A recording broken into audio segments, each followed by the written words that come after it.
to Season 2 of Spaminar, our monthly online gathering for live theater prop professionals and anyone interested in stage props.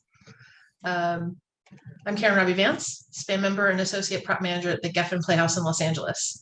SPAM was formed in 1994 to create a fellowship among prop professionals. Hey, there I am. Hi. Where we could address issues of common importance and to create parity with other production areas. We're an association of professional prop educators and managers from not-for-profit producing organizations with an international communication and support network that shares resources, information, solutions, and techniques, as well as safety information, continuing education, and stock. We promote the highest professional standards in the field of props to potential props professionals while working to establish educational standards for the training of prop artisans. We currently have over 150 active members reaching from Hawaii to Ireland and Canada to Florida. As with previous seminars, we're requesting pay what you can donations to help support this programming and our annual grants for early career prop professionals. If you can afford to donate, the link will be in the chat during the session. We truly appreciate any help you can give. We've enabled live transcriptions for this webinar. If you'd like to use them, click on the live transcript button on the bottom and select show subtitle, or you can use the view full transcript to see it in the side meeting panel. Tonight, we're going to be talking about proper prop presentation, portfolios, resumes, and all of that good stuff, including what you should list on your resume, how to best show project process in your portfolio, and give other tips and tricks for how best to sell yourself and your work. We're fortunate to have 3 working prop professionals and SPAM members with us tonight to review 2 early career prop portfolios to give the artisans valuable feedback on the presentation.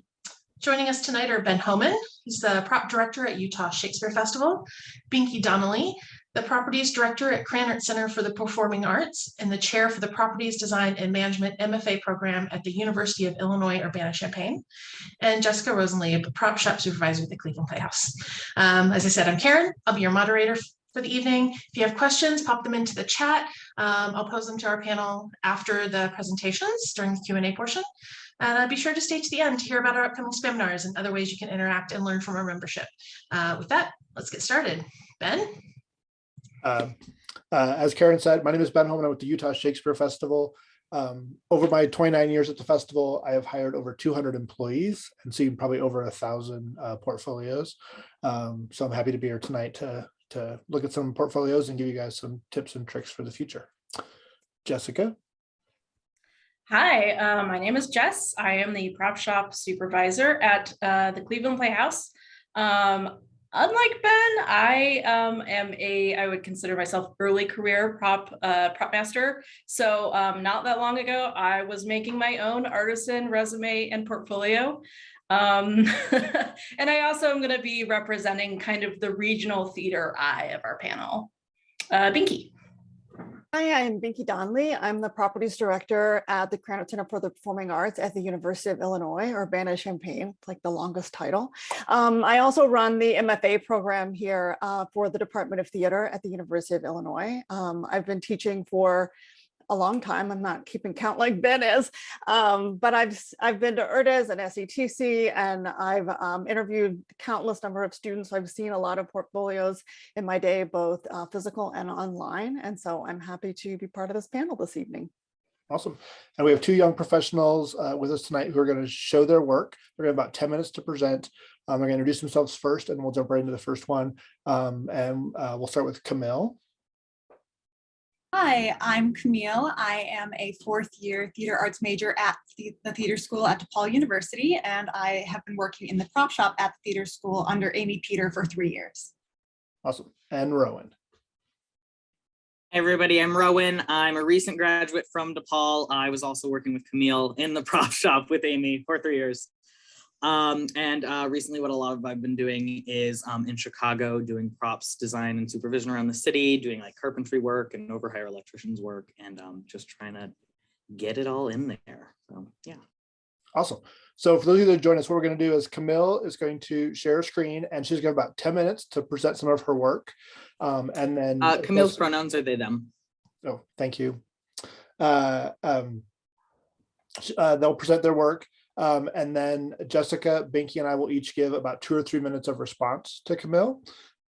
And then we'll switch to Rowan and do sort of the same thing. While we're doing that, if you think of questions or things, throw them in the chat. And once we finish with the presentations, we'll try to answer as many of the questions as we can in the time that we have left. So that being said, Camille, go ahead and get going. Great.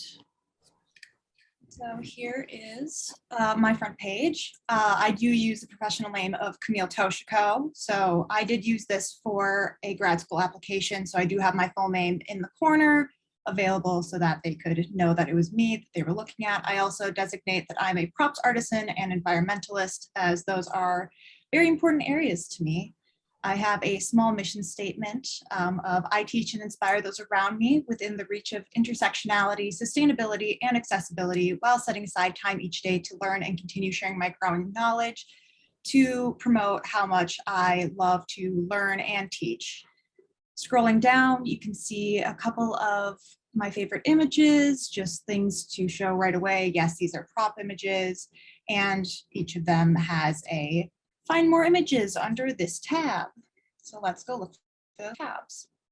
Up at the top, my next tab is my About page. On my About page, I have 3 small biographies. So I have one that is kind of your typical, I'm from Appleton, Wisconsin. I'm in Chicago. This is what I do. This is kind of what I've done, my favorite projects. And then I talk a little bit about why I choose environmentalist and prop artisan as terms to describe myself. This is also where you can click and find my CV, which has, if it loads, similar color and structure to my website for Flow. I also created this specifically with grad school application in mind, which kind of helped format exactly what I wanted to include. And this is where you can find all that sort of information. Then going to my next tab, I have these header pages that tell you a little bit about all of my sub tabs below them. They have small little blurbs that tell you, oh, you can find all of this sort of stuff on this page and these things on this one. So we'll just go to my furniture page. Also, I guess I decided to use Wix because it is a site I'm familiar with and it is free. When you look at each item, they have these little hover tabs. So it'll tell you what the project was, the show it was for, and then just a brief description of what I did for the project. You can also scroll down and click through the images to see, okay, then I stained it, I added cushioning and upholstery, and that was the finished side view. That goes back to that one. So under furniture, I have an array of pieces, such as those 2 chairs that I did upholstery for. I made this hand-woven rush stool. Actually, I did that in conjunction with Rowan, so you'll probably see that again later. And I built an ottoman, and you can just continue to see some more other projects. I was staining and edge banding a shelf, and I had to repair a small table. I then move on to carpentry, where I do have some crossover. I do have, again, this stool and this ottoman, because in case someone does only look at one area or the other, I felt it was best that they would still be able to see these pieces, even if they just looked under carpentry or just under furniture, because these are pieces I'm pretty proud of and showcase a lot of my work. I also have like a food storage piece I built because we had a lot of time with COVID happening to organize our prop shop. And then these 2 images don't actually have extra images below them to show the process, because these are the only images I have, because this was from a production that was canceled due to COVID. I have a fake food tab because I had a show that was supposed to be lots and lots of fake food. I did this lovely display, and I once again talk about it's the same sort of thing for Marie Antoinette. This is what I did. While I did not make all of the food on this table by myself, everything else included on here. So the petite fours and chocolates and the tarts and everything, those are items that I did build myself. While some of the other images pictured were done by other artisans working in the prop shop with me at the time. I have a hand props page that is sort of my like other, doesn't really go under a certain title, such as like a breakaway gnome and a rigged blood hammer, other odds and ends. This is also where I put puppets, because I've only worked with puppets twice so far. And with time, if I continue to work on them, I will probably create a tab for them for just puppets. I also have this fire and a short video to show the flames moving. I also have some paperwork and drafting available. This is a current prop list from a show I am working on right now that will be opening in February. And then also the budget for that show. And then I also included this reset key, which was from an escape room I built, which I'll talk about more in a minute. And this was for my team. When I was not there for each run, they kind of knew what was going on with each of the different items that I'd put together. And back to the fake food, this was a document I had put together to help the other artisans know kind of what I was looking for in the show and what for the treats that we were making, some recipe ideas, and then they totally just took it and ran with it and did a fantastic job. My last tab under Prop Artisan Creations is Organization and Restoration, which is all thanks to COVID happening and having lots of time to take on some really interesting projects, such as like cleaning up this knife. And I learned how to replace the blade set for our combat classes. And then I also did some other repair items on pieces that we may not have had time for, including like redressing a set of chandeliers that had very large crystals that weren't fitting for them. This is the escape room I talked about. I built an escape room during COVID as a student project to fulfill production practice. And it was a two-room escape room in order to better comply with COVID safety guidelines. So we'd have one person in each room. So the two rooms were the study and the living room. With this, they had to find a final piece that was hidden in a piece or in a box in the wall that was locked. This was a really fun experience and one of my favorite projects so far, which is why it has its own tab. You can also see when it loads, there we go. Then I was the prop designer and game designer for this thing. So I also did like the map puzzle and locked box. I took charge of all of our different clues with the help of my team. We had a locked briefcase and this light up orb ball. And that was kind of the locked box I was talking about earlier. And then I have some paperwork for this one as well. This was a flow chart I had created for telling where the hidden items were and what order you had to lock things in, the reset key again, and some map puzzle information from the image on the other page. I then also have a sustainability page. Sustainability and the green theater movement are pretty important to me and are things that I work on in my everyday life, including 2 large projects that I've taken on while in school. This project is a sustainability guidelines for university theater programs. It was a capstone paper I wrote this past June that is roughly 20 pages. And so it goes through the different areas of theater and was made very user-friendly and reader-friendly, not using super technical words and things, so that it is accessible to readers and somewhat interesting to read. This was, my growth theater project was one of the first finals I had in college. We had to create a theater company off of a certain budget, so either a storefront, I'm in Chicago, so either a storefront budget, regional, or mid-size or more regional theater budget. And with our, I remember, mid-size budget, we chose to make a children's theater that is rooted in sustainability. This has all sorts of tabs that tells you that we had to fill out, and it was a huge project that we had to do, and it was very fun. And then lastly, I have your normal basic contact page with my email that I use, phone number, currently where I'm based, and then they, them, along with a contact place. Excellent. Good job. Good timing too. Great. So Jess, what do you think? Awesome.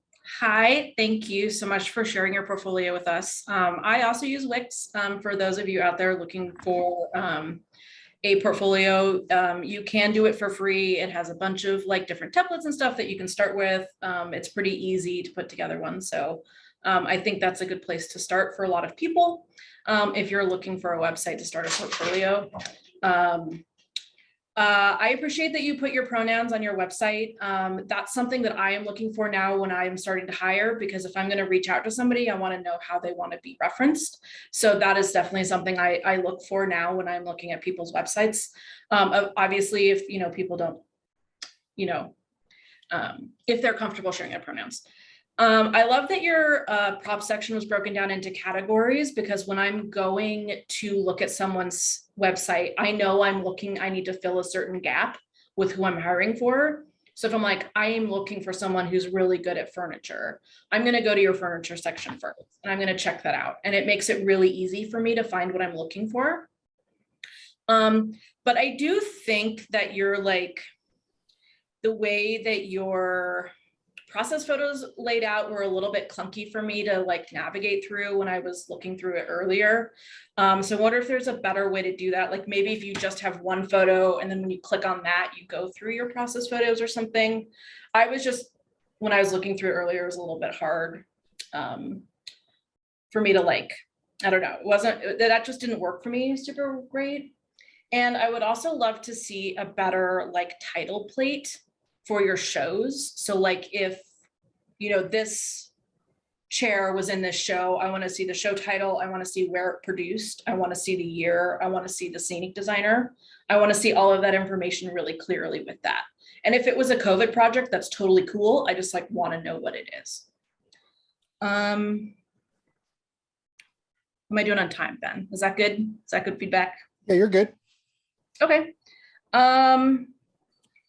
I enjoy that you included some paperwork. I don't see that on a lot of people's websites, but I think that's really helpful for me to know that you know how to do it, you know how to generate it, and you know how to communicate through paperwork. Something I tell when I had my portfolio and I was applying to a bunch of places, I hooked up my portfolio to Google Analytics, which at the time was free. And Google Analytics tracks who is looking at your website and when. Well, not who, but it's like someone from Cleveland's looking at your website. And it kind of tells you like what pages they're looking at and for how long. And I'll tell you, nobody looked at my webpage for more than 5 minutes, like ever. So keep in mind, if someone's on your webpage for only 5 minutes, like, is every single thing you have on your webpage like a thing you want them to spend some precious seconds on or not? So a lot of younger professionals want to put in every single thing they've worked on. And maybe it's just like editing out and making sure that you're showing like the best of your best. So if any single thing they click on is going to be like one of the best things. So that's my advice in general to everyone. And I'm not saying that like you in particular, it's just like, I feel like a lot of people try to put in too much when maybe editing down to your very best projects, because no one's going to look at everything. So, Cool. But overall, I think you have like a really excellent base. Yeah. Cool. Binky. You have to unmute. I was unmuted. Oh, dang it. Jess and I are of the same mind. It's edit. Like I looked at I looked just now and then I looked earlier today and I made notes. And one of the biggest ones is, especially like just looking at your furniture section as an example, is that your layout and everything, like going through the website as a whole, is very clean. But I think you can edit. You have enough to edit. And I think sometimes when you're starting out, it's hard to know when can I start taking things off. Like I'm terrible. I'm sorry. Those turkeys are so sweet, but you do not need them because that piece of furniture is awesome. So like those turkeys can go unless they were part of like some amazing like event that you did that you were part of and it was outreach or something like that. And you wanted to kind of have that be your entree into talking about that, then yes to turkeys, but otherwise, no. I don't need to see a lot of process shots. Like when I just like what Jess was saying, when I look at somebody's portfolio or their website, when they're interviewing for my program, I maybe spend 3 to 5 minutes, if that, on it, because I'm whipping through because I just want to know, like, where are you at? What are you good at? What do you need help with? What are you excited about? And so maybe for something that was a piece of furniture that you restored, I would love to see the before and the after, because that'll tell me a lot, especially if it was a sad, sad piece of furniture. But if you started from scratch and you had a blank piece, I'd love to see like the rendering and then what you did. The same thing as if you were doing something with furniture and the amount of distressing you would do, like the beautifulness at the beginning and how horrible you made it at the end for whatever trash pile it's going to belong in. Absolutely. That's what I would love to see. I love your sustainability stuff. I think it speaks to your dedication. It says a lot about you. The same with your paperwork. It means that you're organized and very clean. Your sustainability stuff with the project that you did, it was nice that you had all of those images because that was part of the project. The paper that you wrote, if you want to include that, I want you to want to get me to read it. So I need a visual. I just do. I need you to just grab me from the beginning. And maybe if there's some images out there about other things that you've worked on that are part of sustainability that could be part of that. With the editing, I always feel like bigger is better. I love a big picture. Those pictures are too small. And I get that I can click on it, that I know how to click a button, but I just want to see it. I don't want to see it big, so that tells me a lot about you. I also appreciate that from the beginning you said this was a website I created for grad school. It's the same with resume. This is my resume for grad school. This is my resume for this particular job I want. And that tells you how to edit your resume then later, that it doesn't have to be everything. I appreciate a show listing, but after a while, I want to know what your responsibilities were. I want to know what you were in charge of, how many people, how big the show was, what part of the project, like these people welded everything and then I took it on and I did all of this craziness, artistry with it, with the carving and the whatnot, and that was my part of it. That's what I want to know. I know sometimes that's hard, like when you are in a group with people and you're like, they did this, it was a group project together. I just want to see your part of it. I don't need to see 25 pictures of your part of it. I just want to see the finished project and then what you participated in. But again, like it's just like what Jess was saying, we want to see what you're the most excited about and what you're the most proud of, but I think that was it. Like, it was just edit. Your hammer is awesome. I love that hammer. I couldn't get enough of it. It was super cute for a deadly hammer. Your escape room, you're really proud of it, but learning how to dress something, that takes time. That takes a lot of time, learning how to like the nuances of really creating a space, especially from scratch. I know it's hard to get, but I would love to see some bigger pictures that are your favorite moments of that escape room. If you have any photos of people in the space, that would be amazing too. But I don't think you need all the other ones that follow it, the individual photos, just maybe 2 or 3 big ones. And then I think your paperwork says a lot about that too. I really appreciate that part of it because we did an escape room here last year and whoo, everything is a puzzle, everything. So yeah, so tracking, that's very difficult. So I appreciate your paperwork included in that as well. And that's all I got. Awesome. Thanks, Binky. I would say I love the navigation bar at the top of every page. So I can choose my own adventure. I can choose what I want to look at, which is really great. I don't want to get lost in your website, be like, I don't know how to get back. I love the layout. It's very clean. So your work is really sort of popping. The background's very neutral. I love that. I love that when you hover over a green framed photo, it gives you a little description. and you click on the other pictures, they get bigger, but I had to learn that myself. So maybe on your title page, just a little, if you hover over the green framed photos, you'll get a description of the project. I mean, something so that I don't have to learn how to use your website. Your website tells me how to use it. I agree with Jess. Like, I think if you click on the photo, maybe it takes you to the process shots, so your pages aren't so long. I also think, as far as process goes, we do want to know how your mind works.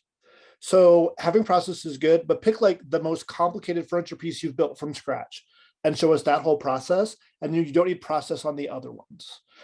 Same like if you do a crazy upholstery project, show us the really detailed button tufted Victorian sofa. I don't need to see process on any other upholstery, because if you can do a Victorian sofa, I can give you anything and know you can handle it. So think about what you want to show us process on. I'm not a fan of too many words. I much rather see the pictures, but on some of your process stuff, there's not quite enough description. So I don't know exactly what I'm looking at. So maybe like a sentence versus like 2 words sometimes might help a little bit, but the pictures are good. More pictures, less words is always good. And those are the main things that I noticed. I think it's a very clean, website, and your stuff really does pop. Again, it's about editing. It's about telling your story, what you did on the project, what your part of it was, and why you're proud of it, like the other 2 said. So overall, really good job.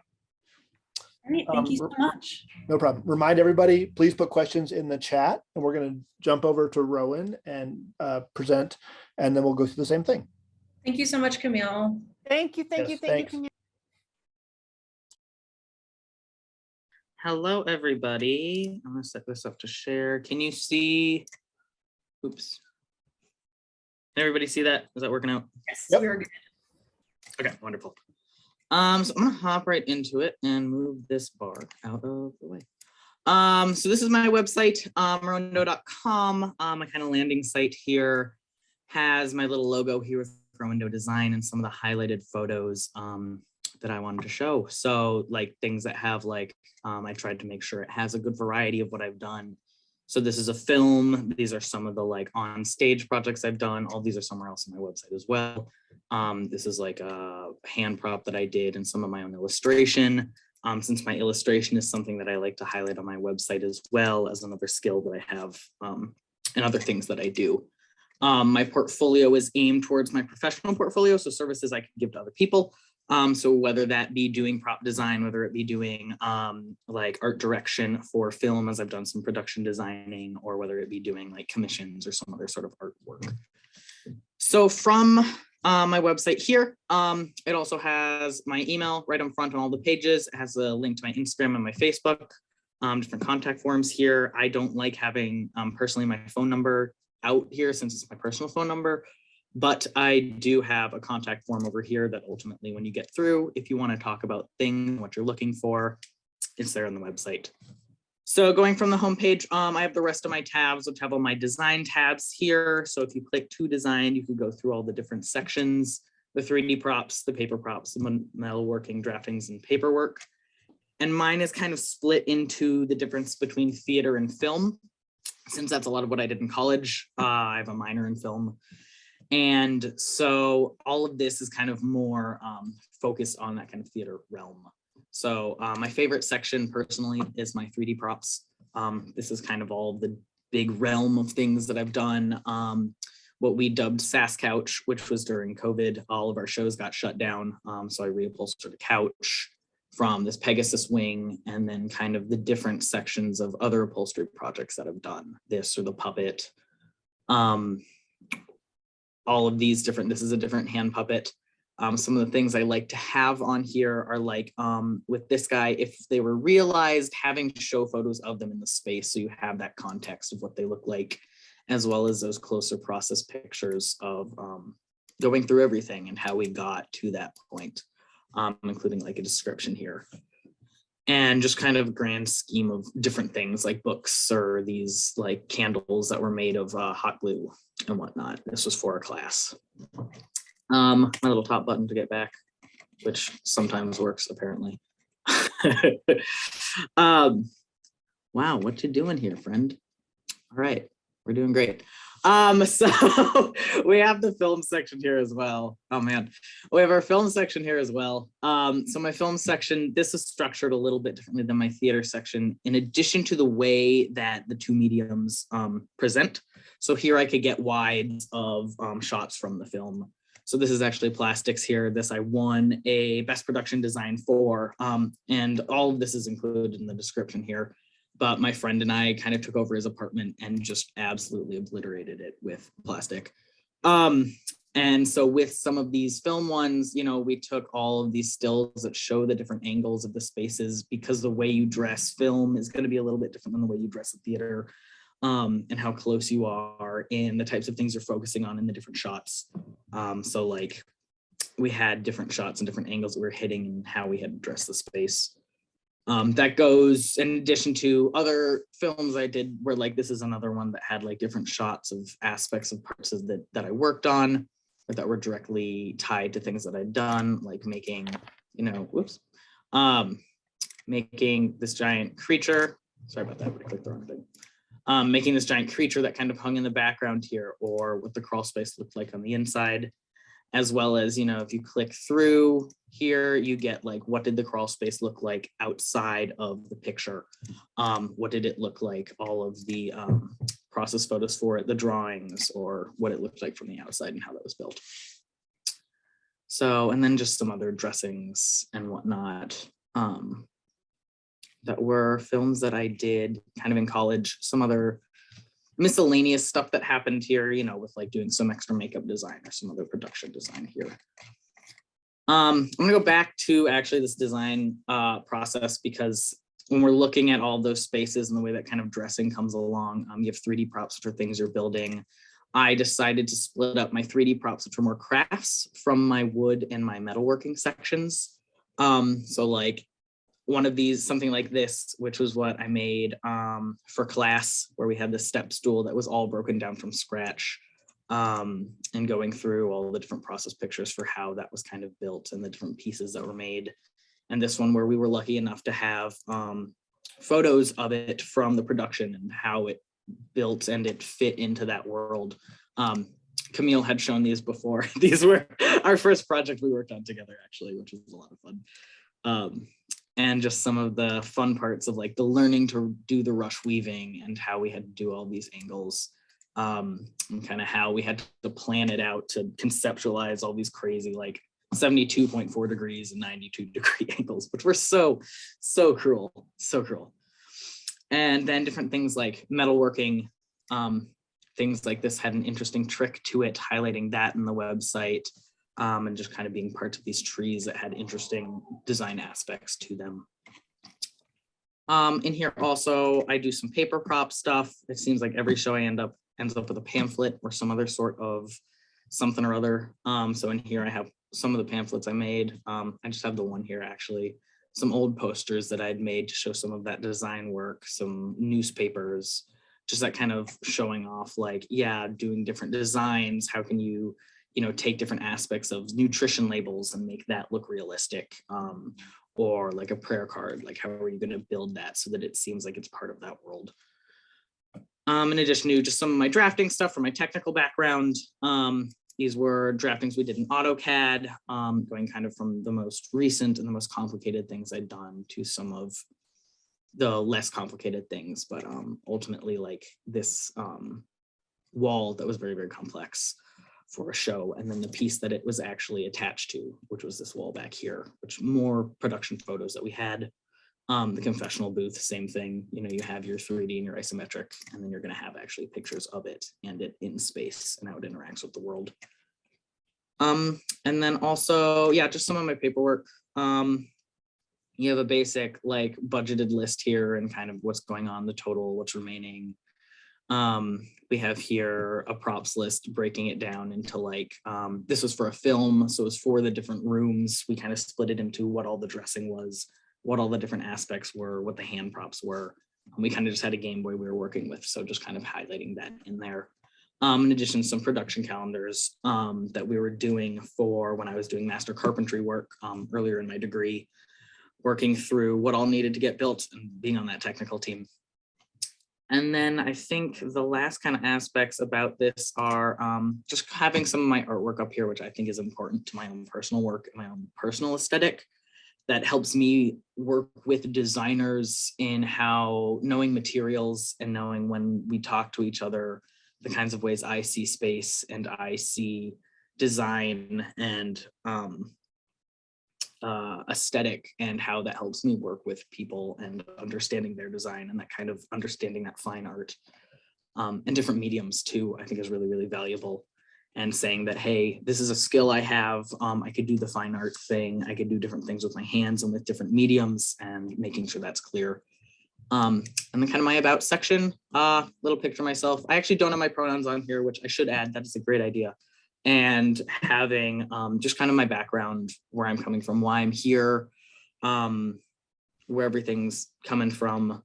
And I always like to kind of have it like, I like collaborative art. I want to highlight on that I like working with people and inviting that. And then my resume, which has an updated photo of my resume. If you click it, it's going to open it up to a PDF that's actually downloadable. I took my references out of this intentionally so I wouldn't have their information right on my website outside of their control. But if I were sending it directly to someone, I'd actually include a different resume that has that. This one's a little bit more beefed out.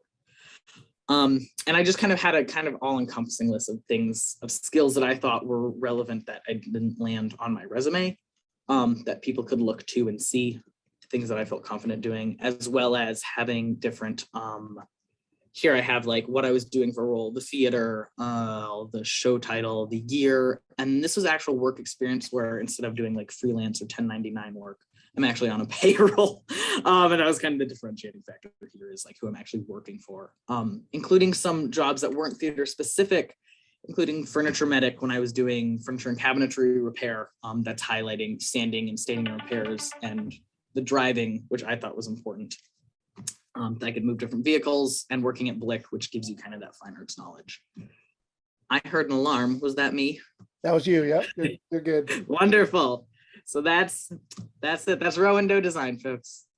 I'll take it back to the homepage here. Thanks for listening. Awesome. Good job. Jess? Hey, awesome timing. Okay, awesome. Thank you for sharing your portfolio with us.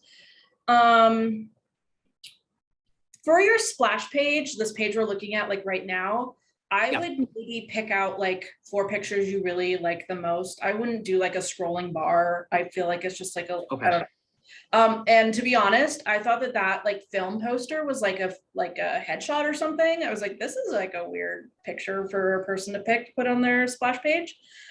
You know, I had no idea it was a film. So just a heads up, that's what I first thought it was, and didn't know until you said it.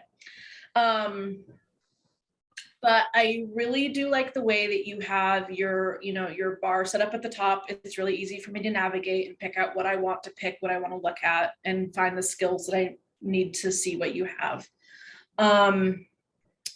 I think that you were really successfully showed your pictures and displayed like a project and then your process photos. I really like that you have show photos when available. I like that you have the kind of the show title little blurb, but I would like you also to include the theater you did the show at.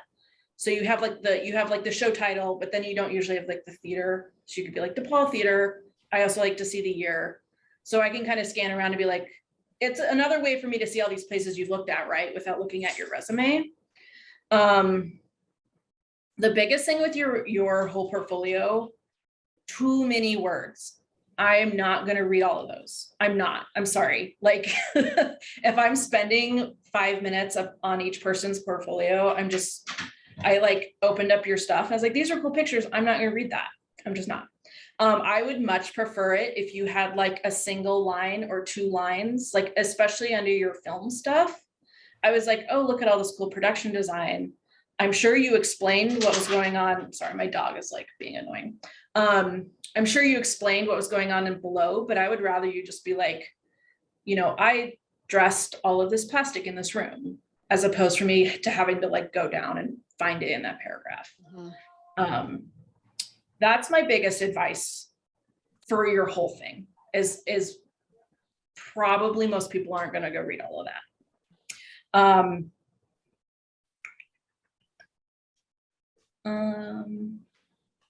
I think it's cool that you have links to your Instagram and your Facebook, as long as you feel comfortable with people being open to what they find there. Like, I don't know if I want people linking to my Facebook on my professional account, but that's up to you. You know, just make sure that your Facebook is as squeaky clean as you want professional people to think of you. That's just something to think about. They do go to, I have a Rowan Doe, my design Instagram and whatnot. So yeah. Okay, great. Thank you. Yeah. But like overall, I feel like your website is very navigable. Like, I can find what I need to find. I like the way you've arranged your pictures, and I can click through. I can click through your process photos easily. I can understand what's going on. My biggest feedback is just like, break up your paragraphs into just little blurbs with individual pictures, and I will have a much easier time, or I will read it at least, and I'm not going to read that paragraph. Yeah. I'll pass the torch. Binky? It's a lot. It's a lot. Like, you could really edit. Like, you could take half of that away and you still have plenty, like, of everything, of any of those sections: film, 3D props, all your artwork. I'm getting lost. That's what I found. I found like the whole thing to be overwhelming. Like, don't get me wrong, you're very talented, but when I'm looking at what you have here, I'm just getting overwhelmed. It's like when I walk into Disney and I'm like, whoa, but I want to have a focal point, right? That's why there's a castle. So like, I need there to be a focal point when I look at any of these sections. I like that, like what Ben was saying earlier about, he's right, like with your sofa that you have there, that little settee is that tufting, chef's kiss, and it's great. So I would love to see like how sad and broken down it was, right? And then maybe the midpoint where you've got the webbing, and then the end, because all that channeling and that tufting, that's rough. So that's all I need for, that's like the example I could give for some of that. I like that you have some show photos, just 100% correct that I'm not going to read all that stuff. So, and I get that like part of these where I worked with a group on this, just what you did. That's all we need to see. Like, I welded blah, blah, blah, blah, boodly boop, done, on to the next. And it also allows for, if you have less of those process shots, if you just have like maybe beginning and end, or 1, 2, 3, you know, then they can get bigger. Because I'm looking, I mean, you definitely have enough. The same with your resume. I wrote this down. You can edit that resume too, based on the job you're going for sure. And I'm sure you've heard this before. So you definitely have enough on there that like some of your sales stuff and those types of things that can go away, or be very specific to the job that you're looking for, as far as if it was management or something like that, that denotes a lot of responsibility for sure. Your artwork is really interesting, but it was the same as some of your other work that I just got lost in it. And I found myself at the beginning, I was like, wow. And then I was just saturated with it. So I would say pick your top 6 and promote those maybe, you know, and then I can see it like really big, full page. And what's spectacular about that? Maybe it's a different type of pen and ink that you were using, or whatever your process was, or maybe it means something to you personally. And I would love to know about that. That lets us in a little bit about you without having to put like a statement of purpose at the end. It kind of just gives me little hints into who you are, for sure, because I love that you include it. I don't know. I mean, I think it's not difficult to navigate at all. I just felt overwhelmed by it. And so the first thing I wrote down was edit. And it's, you know, it's great to be at a place where you can edit, where you have so much good work that you can be like, and I don't need that, and I don't need that, and I don't need that, for sure, you know. And if there are things that you feel are precious to you that you're not ready to let go of on your website yet, you can have a separate tab, more about me. And then if I feel like I'm ready to go on and see more, then I can go and see more. Does that make sense? Okay, all right. But I mean, but I liked it. I mean, it's super cool, fun stuff. Cool. Thanks, Binky. Mhm. I would agree with Jessica, too many words on some of your descriptions. And I agree with Binky a little bit. There's a lot to look at. A couple things. The word design in your navigation bar, design/build maybe, because a lot of that stuff you constructed and maybe didn't necessarily design. I also was a little stuck on 3D props. I was like, oh, he's printed a bunch of stuff. So I don't know. Constructed 3D props to me means printing now. So maybe just think about that word. Also, a lot of your process shots are kind of in like reverse order, the way you put them in there. So like you see the finished prop and you kind of work backwards to like the raw wood. And if you switch those, so I kind of see the raw wood going to the like your first picture could be the finished prop, but then I want to see the process from raw materials to finished versus backwards. Also, whenever you have a production photo in your projects and you click on that and you go to like the separate page, you list out every single person that worked on the show, including stage manager and everybody else. I don't know that you need to do that. I think the scenic designer needs to be there. And then, because it's about you and you're part of the process. So as long as you're giving credit to the person who designed the thing that you built, and maybe if someone else took the photo, obviously you want to credit the photo if you didn't take it. But beyond that, it should be more about you.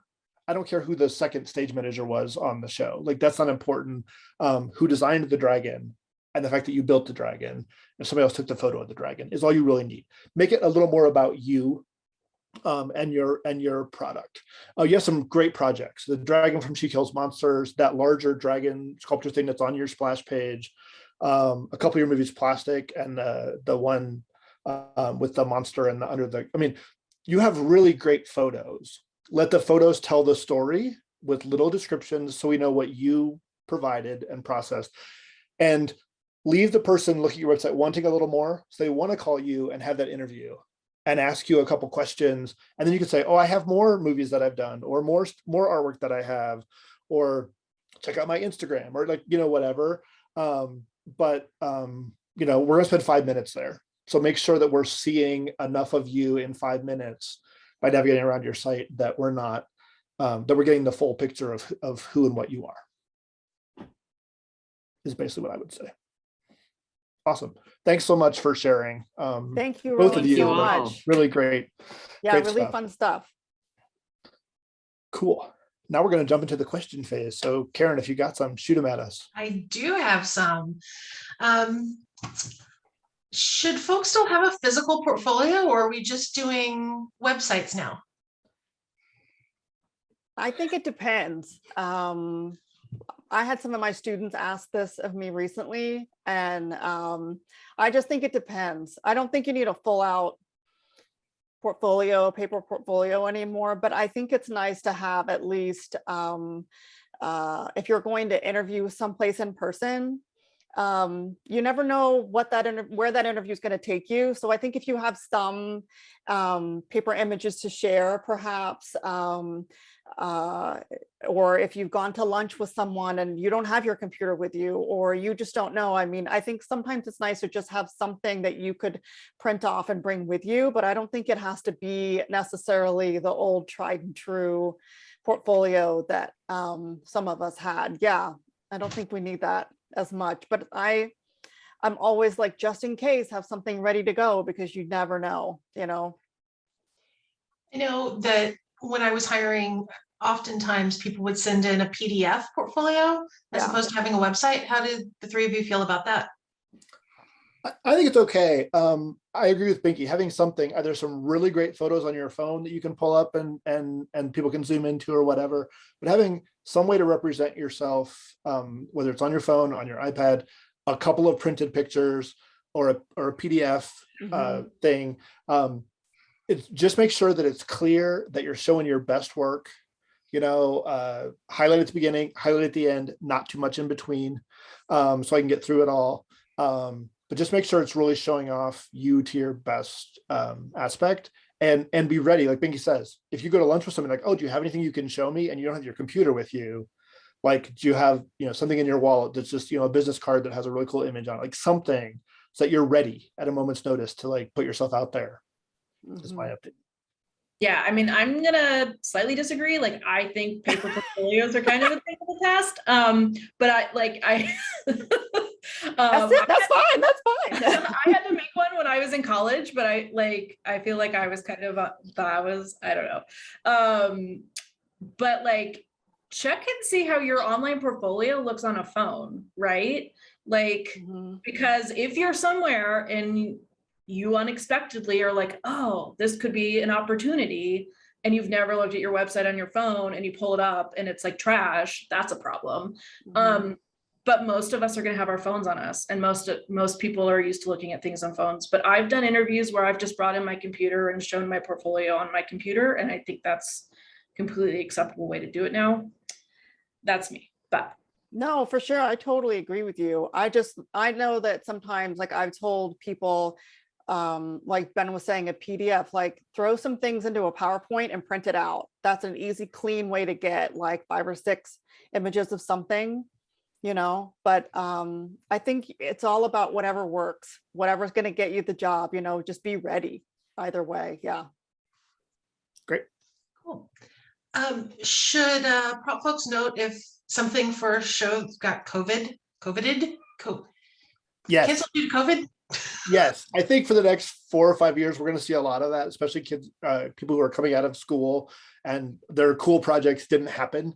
So yes, you could definitely say, I started on this project, we never got to finish it because of COVID or whatever. So I think for a couple of years, we're going to see that, and that's totally fine because they're not getting the experience of being able to put something on stage. But if you built it or got it half built, like you still did the process. So yes, include it until we get out of COVID and you get some of those other projects in there, and then drop it. As soon as you can, you have enough stuff, get rid of it. But for now, totally acceptable. I mean, that being said, I've made props that got cut, but like Yeah. there's my portfolio, because I still made them. They were still sweet. Yeah. Like, just because I didn't make it on stage doesn't mean they weren't worthy of being in my portfolio. Yeah. And like, everyone in this theater industry understands what happened what is still happening during COVID. So like, I wouldn't stress too much about trying to explain, because like we all understand. Mhm. This is a question for me, and it kind of ties in. Given the COVID situation and the fact that so much theater hasn't happened, how do you feel about people including personal projects that they've worked on that were never intended for the stage, but say I reupholstered a sofa for my house or I built a piece of furniture? Should I that love be it. that? I love it. I love it. I love it. Anything you do, like Rowan's artwork, it speaks to his artistic ability. Mhm. So anything you do that helps show a skill you have Mhm. that is relevant to the job you are applying for can be included. Yeah. Especially Absolutely. right where we're looking for people who maybe aren't traditionally from a theater background. Like, they might have a bunch of stuff that are not theater, or no projects that have ever been on a stage. And like, that's a great entry point. Like, the awesome thing about props is we can transfer skills from so many other different areas of life. There's no reason that there's no reason that it had to be specifically for theater for it to be relevant to what we do. Mhm. Yeah, for So- years I've had students interviewing that have taken workshops, and like, this is what I got, which is what I did in this workshop. And so I think all of that is relevant, no matter pandemic or no. And it tells us a lot about them as a person, what their hobbies are outside of the theater, what really sparks them. So I think all of it's relevant. This question just popped up. Is anything too old to be included? I.e., I made this 12 years ago, or No. If it's No. cool and it's a great project, I have a carriage, like a 4 foot long, beautiful carriage that I built for a show at ATL more than Mhm. 20 years ago. But it was all found objects. It's all gilded. It flew in. It's a crazy prop. Barbie doll fits inside of it. It is one of the highlights of my portfolio still to this day. Mhm. Yeah, I still have Christmas Carol in from the alley from years ago. And because it was one of the biggest food props, and I did the food props, the curtains, the draperies, everything for Christmas present, everything for that scene. And, you know, so for sure, if it's good, keep it. I'm kind of going rogue here. I'm going to add my own question because we mentioned this in the publicity for this, and you guys touched on skills. What skills should people list on the resume? Tying portfolios back to resumes. You're gonna get 3 different answers. I think it should be special skills, and it should be things that set you apart. If you've graduated with a BFA, I assume you know basic power tool usage.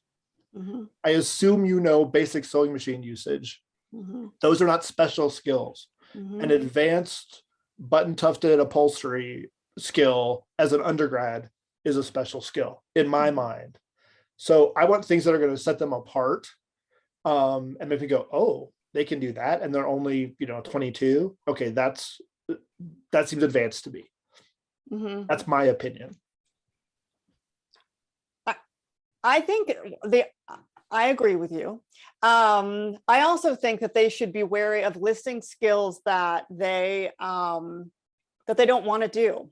Like if you don't want to be a soft goods artisan, do not let them know you know how to sew. If you really want to do all the carpentry and all the welding and all of that kind of stuff, don't let them know any of that. If you don't want to do all of the paper props, you don't know anything about how to use a computer, like don't list that stuff, because what will happen is you'll get pigeonholed into that, or they'll want you to do that too. So that you can kind of hold back on some of your skills as you move along, as you kind of start to refine what the job is that you want. Like I've had friends that were set designers and costume designers, and they wouldn't let them, and eventually they went into set design and they wouldn't list any of their costume design stuff ever, because they didn't want to be asked to do that also or instead. So I agree with Ben, but I would also say, those are things too that you can hold back on some of that as you move along in your career. Yeah, and that's another one of those, like, tailoring your resume for the job you're applying for, right? Like if you're applying for carpentry, maybe use way more carpenter specific special skills than you would for a general artisan, or vice versa. I don't know. I also have that I can thread a needle in the dark on my skill set. And like Nice. that has been it's kind of a little tongue in cheek, but that has come up in more than one interview. So I don't know. It's like a little funny, and some people probably think don't like it, but whatever. I once had somebody apply and one of their special skills was scuba diving. I'm like, I'm not sure how that relates to props, but I like it. And I've spent more time with their resume. So, can you speak to how best to show general prop management work, not necessarily artistry, but the skill of dressing a show and sourcing items? There's great skill in shopping and acquiring, as well as in building and crafting. I would say volume. When I have students that they specifically were in charge, they were the prop master for a show, and we built almost everything for them. They really didn't have any hands-on of building anything. I think that is hard to show that. I think paperwork is great, but it can get really boring. But visually, I would say volume. Like if it's a big musical, if it's a heavily dressed set, something like that. That's not the only way to do it, but that's a really quick way to show how much responsibility you had, was that I was responsible for this, so if you put up there a big, like anything goes, like I know exactly how big that musical is and how much responsibility that is, versus Waiting for Godot. Okay, it's very different, but I think volume is a good way to show how much responsibility you had.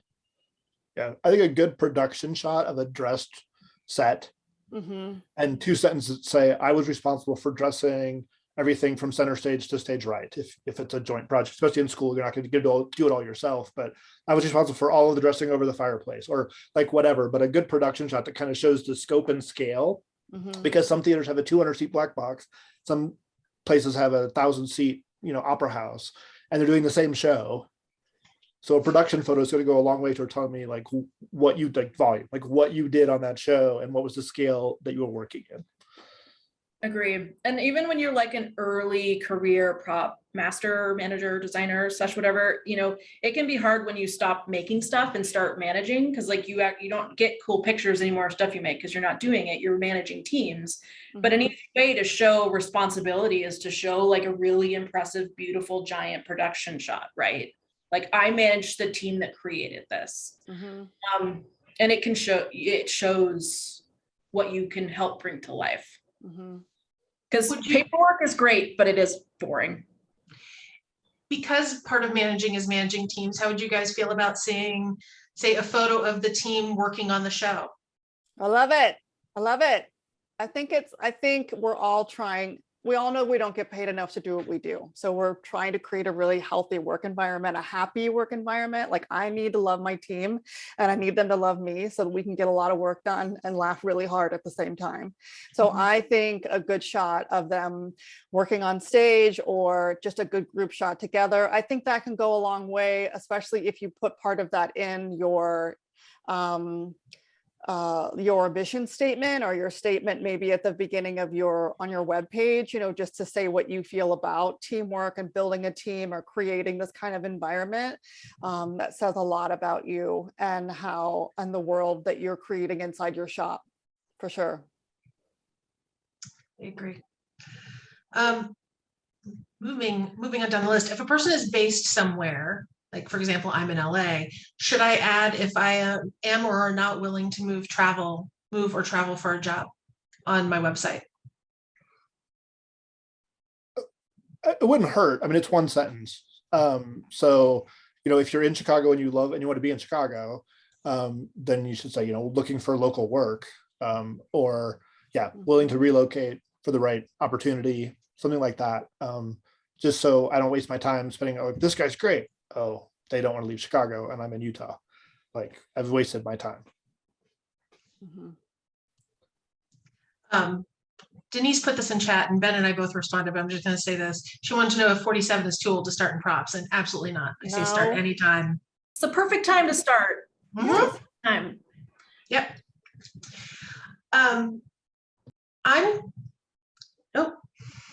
How do we balance highlighting ourselves while giving credit where it's due for artisans? This is back to the management question. I try to list like the artisans that worked on the project. Like I managed the team. Like this year, we built a Model T on a golf cart for Ragtime, and it was like 9 people worked on it. So when that ends up in my portfolio, it's going to list every single one of those people who worked on it. Because they did the heavy lifting. I managed it, did some of the work, but so I try to list everybody who worked on it if I can. I think it's an interesting point too, because even for artisans, right, you very often are working collaboratively on a project with other people. And like, that's part of what props is, right? That's not a ding to you. That shows you can work with other people, which is awesome. But how do you talk about that? How do you be like, I only did this part of this? You know, I've never listed other collaborators on my portfolio, but like, maybe I should have, maybe I should have listed the other people I created the project with. I think that's a great idea. Or I don't know, you probably would want permission to list someone else's name on your site, but being like, I did work on this with other people. And this is me again, what do you guys like to see in a cover letter? Do you like cover letters? I don't necessarily love a cover letter. We require them in Utah for some reason, I'm not sure why. I don't want to see that you want to work in a state that has mountains, or you've always wanted to visit the West. I don't care. What do you have that will benefit me at the Utah Shakespeare Festival? You know, list 1 or 2 skills, do a little bit of research, you know, so you're not like, you know, the most generic cover letter, you know, they put Colorado Shakespeare Festival because they sent out 50 of these and they didn't proof it, you know. So do a little research on the company, come up with like, you know, 1 sentence about the company, 1 or 2 things that you can offer me that are skills that you think are useful to me. Keep it short. I'm not going to spend a lot of time on it. But it is a chance for you to show a little bit of your personality that may not be on your resume. Don't get too cute, or tell me your hopes and dreams, but short, succinct, know the company, and sell yourself a little bit. So I want to look at your resume and then go to your portfolio. See, this is where, as a regional theater perspective, like I actually might want to know that you want to move back to Northeast Ohio because you have family here. I want to know that you want to be and stay in Northeast Ohio because that might make you a more attractive candidate to me. For summer stock, maybe not, it doesn't matter. You're only going to be there for 3 months. So that's a difference in kind of knowing your audience and where you're applying. I think you're right. Cover letters are just an opportunity to show a little bit of personality and like spell out your resume a little bit more. Cover letters are kind of boring. I don't know. Cover letters are weird. I think for like, if you're applying to grad school, what I usually get is some kind of email, and it is really brief. But I need more than just, hey, I heard about your program. Can you tell me more? I need more than 2 sentences, but it just needs to be kind of like your resume, just clear, concise, to the point, with good punctuation and spelling, and have somebody else read it before you send it, for sure. Absolutely. Proofread. I Yep. know. So this is an interesting question. So if, circling back to the portfolio thing, if I work on a project with other people or I list the scenic designer, should I also assume that once their name is on my website that potential hiring people or grad schools may contact the designer to find out how it worked? Is that automatically listing them as a reference? Oh, I don't think it is. No, but we all know each other. So like, Yeah. if you're going to put their name out there, don't think that I don't know them or know somebody who knows them from this job we did, or this time I was in school, or at a conference I went to. We all know each other, and everybody's got the Google. So even if I don't, I could, it's like Kevin Bacon and the 7 degrees, so somebody knows somebody who knows somebody. So it's not an official reference, no, but it definitely lets us know who you've worked with, who you're connected with. And I would just be ready to respond to that. We've probably done for one more question, and then I have a little plug before you do the exit, Karen. Okay. The last question is, what is a good target amount of projects to showcase in each section of the website? Ooh. I don't think there's a number. I just want to see your best. Like, I could see 3 great projects and know a lot about you, or at least know if I'm interested enough to talk to you. I don't need to see 20 different things. I just want to see your best. So I don't think there's a specific number. I just want to know what you are really proud of and to show me. And if that's like top 2, top 3, great. If that's top 10, that's okay. But it's about getting me interested and wanting to talk to you. Yeah, like I said, I think to Rowan, amazing at the beginning, amazing at the end, not too much in the middle. I mean, Google Analytics says 5 minutes. So think about, if I'm going to be on your website and you have 40 projects and I'm there for 5 minutes, that's too much. I'm not going to get to see. So yeah, edit so that your best stuff is there. We want to see how your brain works. We want to know that you understand the process, depending on if it's carpentry, upholstery, whatever. But just think about, put a project on there. Next project is better. Take the old one off. It's easy to update the website and just, modify and update it.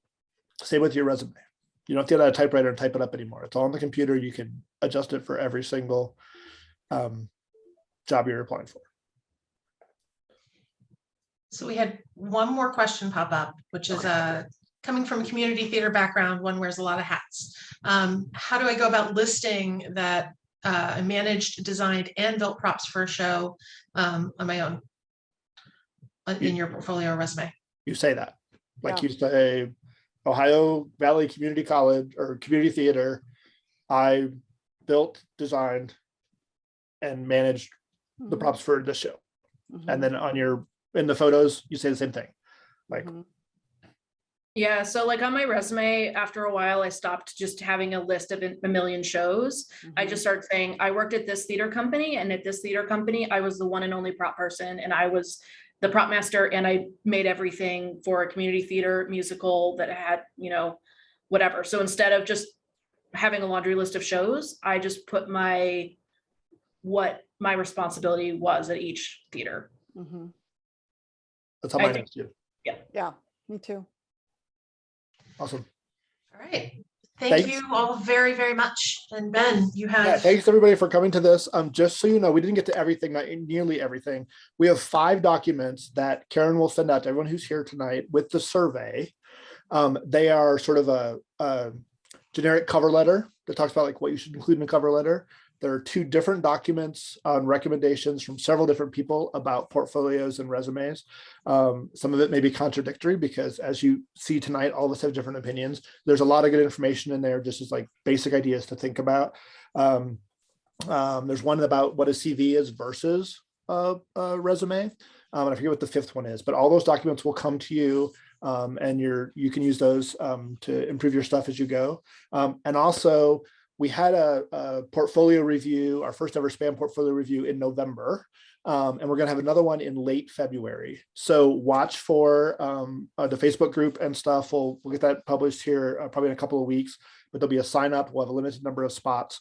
And much like tonight, we'll have a couple of prop masters. You'll go into a Zoom room, you'll present your work, you'll get some feedback from them.